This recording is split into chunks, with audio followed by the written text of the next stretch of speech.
providing age-friendly working environments. And obviously we had quite a few issues which we spoke about, and the main ones that we looked at as problems were that we should look at, that there should be flexible terms. These are the challenges. There should be flexible terms, and the caring responsibilities should be the same as with child responsibilities, which unfortunately is not happening at the moment. In fact, I was told that with the new agreement with government employees, nothing was looked into this line. So basically that is one of the things that should be done. We should look at ways of doing this. Obviously training was given a lot of importance, both retraining, reinvention of people. Unfortunately, there's a big problem, as was hinted at this morning, between skilled and unskilled. It's easier to train and retrain people who are in the professional fields. A lot was talked about between health and injury, and I think it's very important that the places of the workplaces are always very well looked after with injuries in mind, and that normal things which are done by a 20-year-old will not be easily done by a 60-year-old or a 50-year-old or a 56-year-old like me. And for example, lighting and quite a lot of other things were mentioned. One of the main things which we looked at as well was what to do with self-employed. We know that in Malta a lot of people are self-employed or have a very small micro business. And with these people, one of the basic things that was mentioned was that retraining should happen for them as well. Maybe something on a national level should be introduced. But the most important thing that I think should happen with the child and is the caring line, and there should be more flexible terms introduced. The training should also, we mentioned it before in the this morning it was mentioned, but the training should involve a lot of mentoring, so that people who are already in the 50s and 60s can give back what they know to people, and coaching and skill transfer. Basically, I would say, one other thing that was mentioned about the self-employed is that tax and NI and besides social securities should be looked at to find ways how to keep them occupied.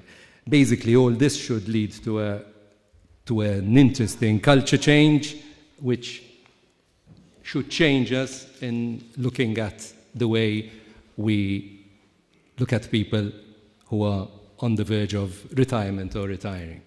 I have my short notes here, very, very discreet, as you can see, and very orderly. So our focus group was centered around better access to training, lifelong learning, and skills upgrading. And the points I identified were, the first one was the need, therefore, of ongoing training, retraining, on acquiring new skills, skills update, but without any age restriction. That there should be no discrimination on age or health basis. Because sometimes it turns out that people are excluded because they're either old or they have had some health problems, and therefore they do not qualify, or they are put aside, and this is bad for the self-esteem of the person, etc., etc. How can we incentivize all this, that to give people more access to this continuous retraining? So we're saying there should be incentive to employers so that they can give flexible hours to their employees, training time during job hours, and also the possibility already mentioned here on mentoring, where older experienced people can transfer their skills and the knowledge to younger people. That was point one. Point two is something regarding both the civil service and obviously private companies. It seems that there is a discrepancy between policy and practice with regards to duty leave or study leave. So, for example, people in the civil service, we have had examples, more in the civil service, speaking about it, but it can happen also in private practice, I suppose, asked to attend a course, like today. There are many people here today coming from the civil service who are not granted permission to come today. We have study leave, and they have what is called duty leave, but if the head of the department says no, it's no. And they have to come here and take your vacation leave on this to follow courses. So we must, what is the remedy then? We must sensitize the administration to the utility of utilizing your study leave and duty leave, and not saying it has nothing to do with our job. Well, why come here if you are dealing in health? So what? Adult education. And bet you no, it is important. Third point, which is here, yes, better utilization of European exchange and mobility programs to involve senior people. We know about Erasmus and all these, and there are also programs for adults, Grundvig, Senior Citizens Volunteers Program, etc. But the circulation of the knowledge about these programs seems to be lacking. So we need a better circulation and wider dissemination of information regarding learning and training opportunities for senior people, for aging people. And one thing was, we said, TV slots or radio slots, maybe using these programs on TV, EU Dot or whatever, to publicize things. And of course, it depends also on the individuals to subscribe to the MEUSAC, for example, mailing list, data protection. You cannot be put on a mailing list without your free will. So it is also up to people to subscribe to these things. We have 5 things. This is the 4th one now. It's been suggested that there should be promotion of specific courses for aging people, for grandmothers and grandfathers, for example, specifically. There were conflicting, let's say, views, but there was this suggestion that courses adapted to a certain category should be created. And the final thing is this discrepancy which comes out of the Public Service Commission. So when the adult education courses, you know that we have hundreds of adult education courses organized by the state. But teachers that are employed can only be employed if they are part of the working force as a first. So whenever choosing teachers, whoever is choosing them has to choose from the workforce that is under 65-year-olds. And it is only after you haven't found anybody available under 65 that you can employ over 65-year-olds. So I don't know whether it's a change in law or whether it's a change in the Public Service Commission regulations, but why this discrimination if we want to promote active aging between a 60-year-old and a 66-year-old, who is only a second-tier choice, can only be a second-tier choice? Well, solving one problem for the employee might prove a problem for the employer. So we all agreed that we need to change the mentality and attitude and practice, not just for the employer, but also for the employee, but also for the employer, who needs to be incentivized to keep all the workers in employment and offering employers flexibility to continue working even beyond retirement, but with a work-life balance in mind, like 4-day week, longer holidays and quality time with family, which will lead to a mentally healthy life. We also feel that women or men who take care of children, grandchildren, or even older parents should be recognized, and changing the perception towards older people looking for work and promoting and pushing more the importance of lifelong learning. Well, our focus group was a really animated and lively one. We had lots of discussion.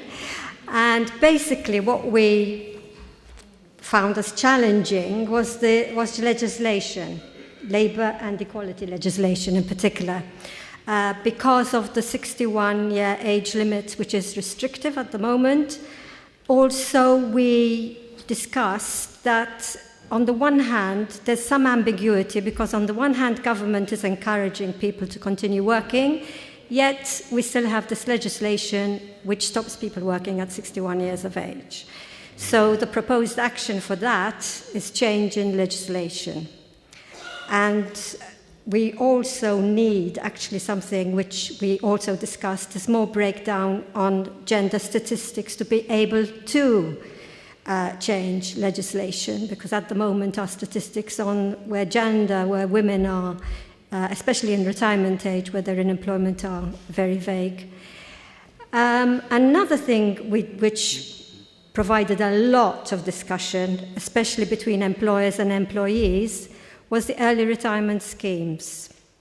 We weren't very clear on voluntary or non-voluntary. Some people are very clear that it's voluntary, and some people were adamant that it's non-voluntary. Also, some people said it can be beneficial to a few, but not to a lot of people. We also talked about, well, actually, I'll come to that in a minute. Let me just tell you what we proposed, the proposed action for that. For the early retirement schemes, what we propose is that because in the European Union early retirement schemes are being phased out, we should follow that line. And again, this comes under change in legislation. We also talked about poverty as a challenge, and that people on the poverty line have a much bigger financial need. That although obviously professional people have got financial needs as well, their need perhaps is not as great. Another challenge we talked about, and this covers a few things: flexibility within the workplace, a healthy environmental workplace, and obviously good practice. We discussed that, for example, a manual worker would find it much harder to carry on with his work if he's doing construction, if he's carrying heavy stones or something, than somebody who's working behind the desk. So there has to be flexibility. We also discussed that older people are now healthier, much healthier than in the past. So obviously they are more active and they can retain their jobs for a much longer period. We also, with regards to flexibility, we had a surgeon on our team who had to retire much earlier than he can, basically. So obviously, we need to be talking about the mentors and that we should be using. That's the proposed action, that people should be not just asked to leave, but to be put to full use. Training, education, and of course, change in a mentality attitude, we also saw as challenges. And what we think is an action, what we're proposing as an action, is more liaison between employers and, unions, with regards to a lifelong work career, a lifelong action plan, if you like. So planning is essential, we feel. And I've got to finish with gender, obviously, because although women are still largely looking after the caring sector, they obviously are not getting enough support. So we need action there. Thank you very much.